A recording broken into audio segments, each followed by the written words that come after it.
La voie de l'espérance. Cours de Bible. Les sentiers de la foi, leçon 6.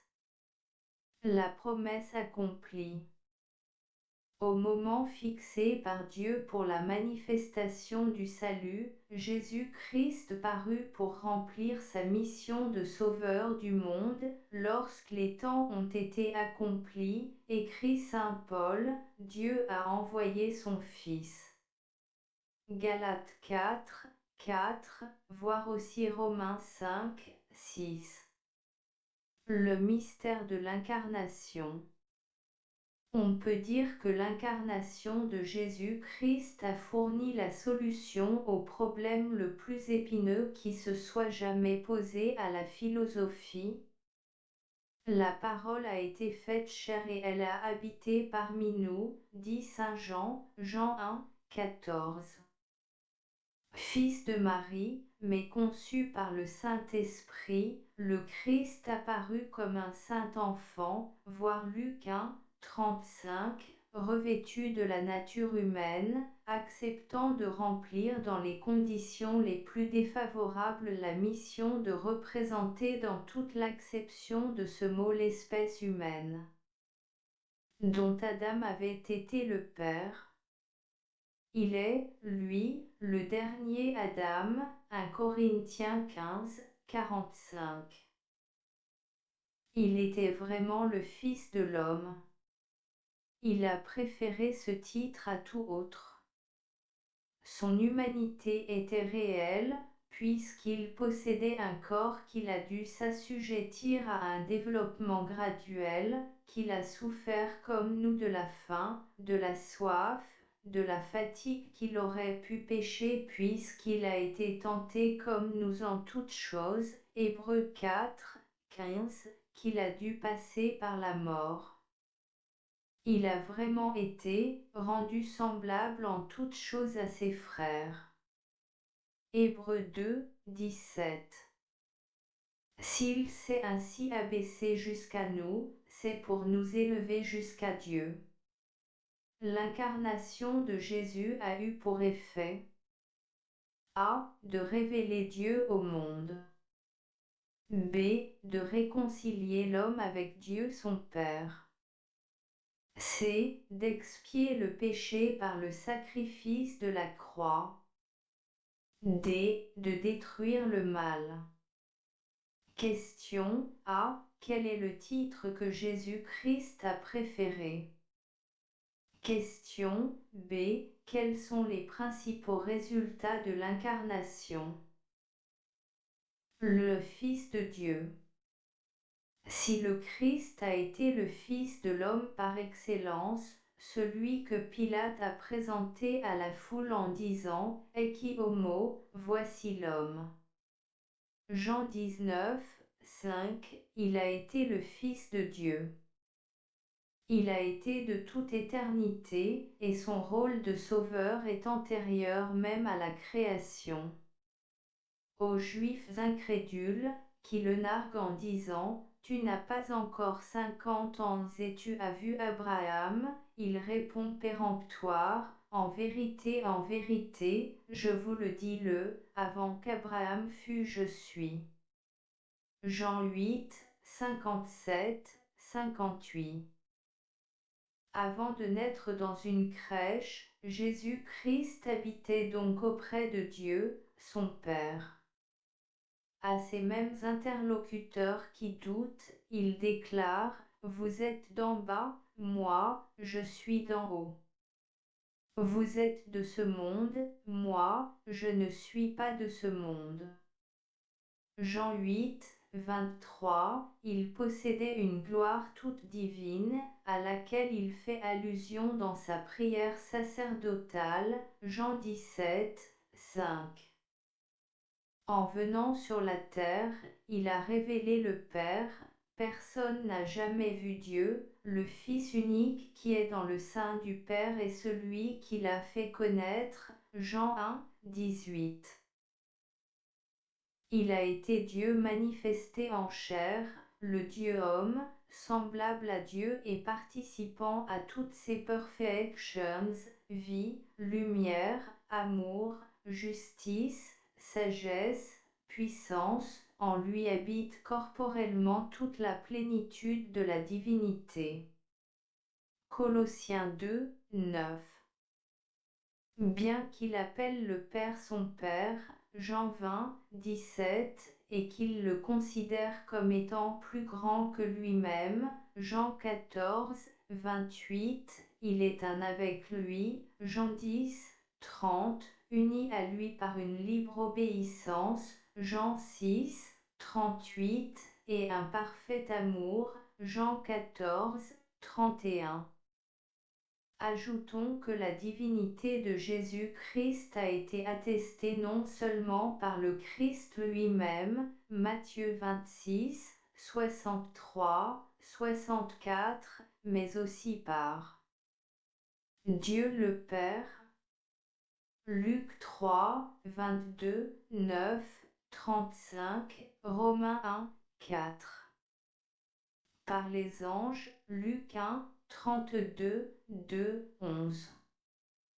Par les prophètes, Ésaïe 9, 5 et par les apôtres, Romains 9, 5. Colossiens 2, 9. Les démons eux-mêmes reconnaissent que le Christ est le Fils de Dieu, Luc 4, 3, 9, 41. La pensée de l'homme ne peut parvenir ici-bas à sonder le mystère des rapports qui existent entre Dieu et son Fils, ni celui de l'union en Jésus-Christ de la divinité et de l'humanité. Mais en y croyant, elle en reçoit la vie et la lumière, la force et la paix. Question A. En venant dans ce monde, qui Jésus-Christ a-t-il révélé? Question B. Qui était-il lui-même? Question C. Par qui sa divinité est-elle attestée? La vie de Jésus-Christ. Environ l'an 750 de la fondation de Rome, c'est-à-dire 4 ans avant le commencement de notre ère, cette date n'est pas absolument établie, Jésus-Christ est né à Bethléem dans une crèche. Il fut appelé Jésus, ce qui signifie sauveur, et aussi le Christ, qui veut dire le Messie au loin.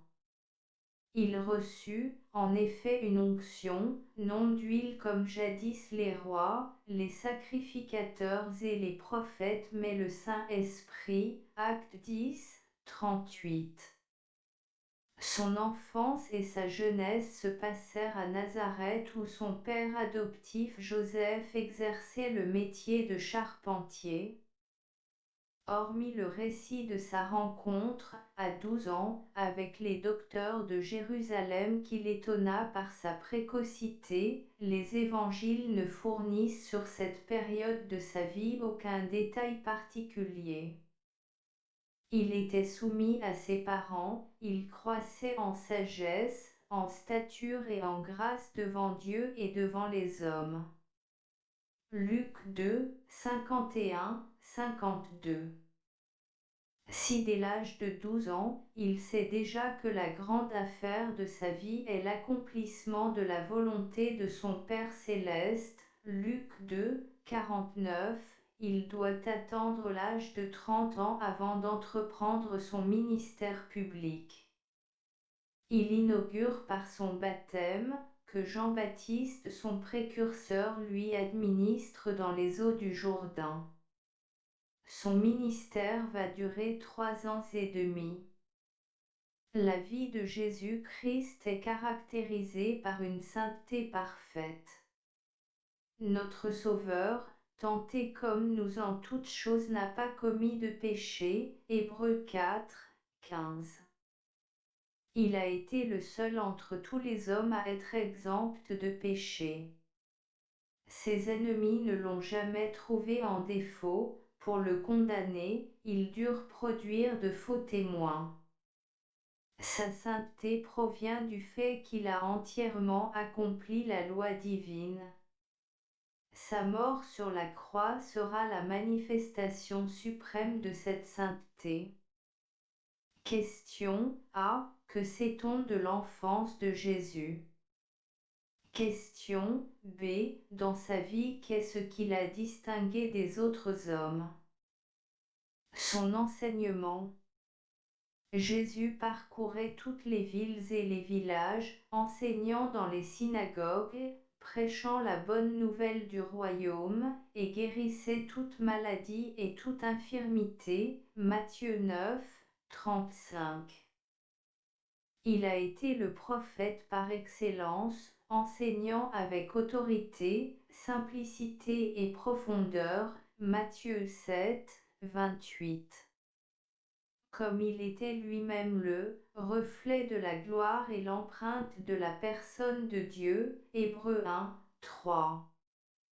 Son enseignement se rapportait tout spécialement à la volonté de son Père qu'il révélait au monde et au royaume de Dieu dont il annonce la proximité et dans lequel il invitait hommes à entrer par la repentance et la conversion. Matthieu 1, 14, 15. La loi de ce royaume est le décalogue spiritualisé, idéalisé par Jésus-Christ et résumé dans l'amour pour Dieu et pour le prochain. La fraternité universelle est basée sur la paternité divine. Le Christ est lui-même Emmanuel, c'est accent grave dire Dieu avec nous, et Ésaïe 17, 14. Celui qui m'a vu a vu le Père. Jean 14, 9. Question: comment peut-on résumer l'enseignement de Jésus-Christ? Ses miracles. Le livre des Actes des Apôtres, 10, 38, dit que Dieu a oint du Saint-Esprit et de sa force Jésus de Nazareth qui allait de lieu en lieu, faisant du bien et guérissant tous ceux qui étaient sous l'empire du diable car Dieu était avec lui. Jésus fit un grand nombre de miracles dont quelques-uns sont racontés par les évangiles. Jean 20, 30. Manifestation de sa miséricorde et de sa puissance, ils sont principalement constitués par des guérisons, de lépreux, d'aveugles, de paralytiques, de sourds-muets, de démoniaques, etc.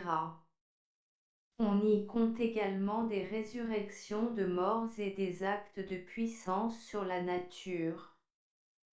C'est par sa parole que Jésus opéra ces miracles, Matthieu 8, 3 à 8, mais c'est dans sa parfaite communion avec le Père qu'il a puisé la force de les réaliser. D'autre part, il a posé la foi comme condition de leur accomplissement. Leur réalité est incontestable, confirmée par le témoignage de Jésus lui-même, Matthieu 11, 4, 5, dont il atteste la divinité, Jean 3, 2, Acte 2, 22, par celui des auteurs des évangiles et par celui, involontaire de ses ennemis, Matthieu 22, 45, 46, 27, 41, 42. Question: comment sait-on que Jésus-Christ a fait des miracles? Ses souffrances et sa mort. Pour chercher et sauver ce qui était perdu. Luc 19, 10. Jésus a dû souffrir beaucoup et mourir. Son ministère ne fut qu'une suite de souffrances causées par l'inintelligence de ses disciples dont l'un, Judas le trahira et dont un autre, Pierre le reniera par l'indifférence des Juifs, par la haine de ses ennemis et surtout par l'impiété de tous. Mais c'est au cours de sa passion qu'il eut à supporter les souffrances les plus cruelles. Aucune humiliation ne lui fut épargnée. Le supplice de la croix, considéré comme infâme, était extrêmement douloureux, mais le fardeau des péchés du monde allait ajouter à ses souffrances une angoisse autrement poignante en le séparant pour un moment de son Père et en lui arrachant ce cri pathétique: mon Dieu, pourquoi m'as-tu abandonné? Matthieu 27, 46. En remettant son esprit entre les mains de son Père, Luc 23, 46, il s'écria: tout est accompli, indiquant par ces paroles que le principal objet de sa mort était atteint, à savoir la rédemption de l'humanité coupable. Nous avons la rédemption par son sang, la rémission des péchés. Le Christ est mort pour nos péchés. Éphésiens 1, 7, 1 Corinthiens 15, 3. Au crime total que constituait le péché d'Adam, il fallait une réparation totale. Le Christ apporte cette réparation. Il est le second Adam, s'identifiant à l'humanité, se substituant à elle. Sa vie sans tache dans une chair semblable à la nôtre lui a permis d'être la victime expiatoire, propitiatoire, Romains 3, 25, subissant à notre place le châtiment prévu par la loi, châtiment que tous, sans distinction, nous avons mérité. Il est mort parce que nous étions impardonnables. Il est l'agneau de Dieu qui ôte le péché du monde. Jean 1, 29, le châtiment qui nous donne la paix est tombé sur lui, et Ésaïe 53, 16. Question A. Quel fut le moment le plus douloureux de la passion du Christ? Question B. Qu'est-ce que la mort de Christ sur la croix nous rapporte? Sa résurrection et son ascension. Jésus ressuscita au matin du premier jour de la semaine. Celui qui était saint, qui avait la vie en lui-même, Jean 11, 25, 14, 6, ne pouvait être retenu dans les liens de la mort, Acte 2, 24. Le jour même de sa résurrection, il se montra à Marie-Madeleine et à ses compagnes, à Pierre, à 2 disciples qui se rendaient à Emmaüs et enfin aux apôtres, à l'exception de Thomas. 8 jours plus tard, il apparut de nouveau aux apôtres, y compris Thomas. Il se montra encore à d'autres reprises, notamment en Galilée.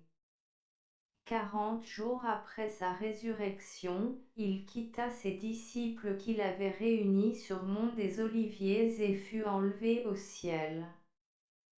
La résurrection du Christ, attestée solennellement par le témoignage et la vie des apôtres, est, avec sa mort dont elle constitue le couronnement, le fait le plus important de l'histoire. Sans elle, toute la foi chrétienne s'écroule, le sacrifice du Christ demeure sans objet. 1 Corinthiens 15, décembre 2034. Grâce à elle, nous avons la certitude d'avoir un Sauveur vivant, Apocalypse 1, 18. Qui intercède pour nous auprès de Dieu, Hébreux 7, 25. Qui nous prépare une place dans le ciel, Jean 14, 3. Qui nous assiste par son esprit où il a désigné lui-même comme son successeur sur la terre, Matthieu 28, 20, Jean 14, 16, 17, et qui reviendra chercher ses enfants, ressuscités par sa puissance ou, s'ils sont encore vivants, rendus incorruptibles et immortels. Jean 14, 3, 1 Corinthiens 6, 14, 1 Thessaloniciens 4, 14. Jésus-Christ a pleinement accompli la promesse faite à Adam et Ève, aux patriarches et aux prophètes. Il est un sauveur parfait pour tous ceux qui croient en lui, et, comme l'a dit saint Pierre, Acte 4, 12, il n'y a de salut en aucun autre, car il n'y a dans le ciel aucun autre nom qui ait été donné parmi les hommes, par lesquels nous devions être sauvés. Question A. Pourquoi la résurrection du Christ a-t-elle une si grande importance? Question B. Peut-on être sauvé en dehors de Jésus-Christ?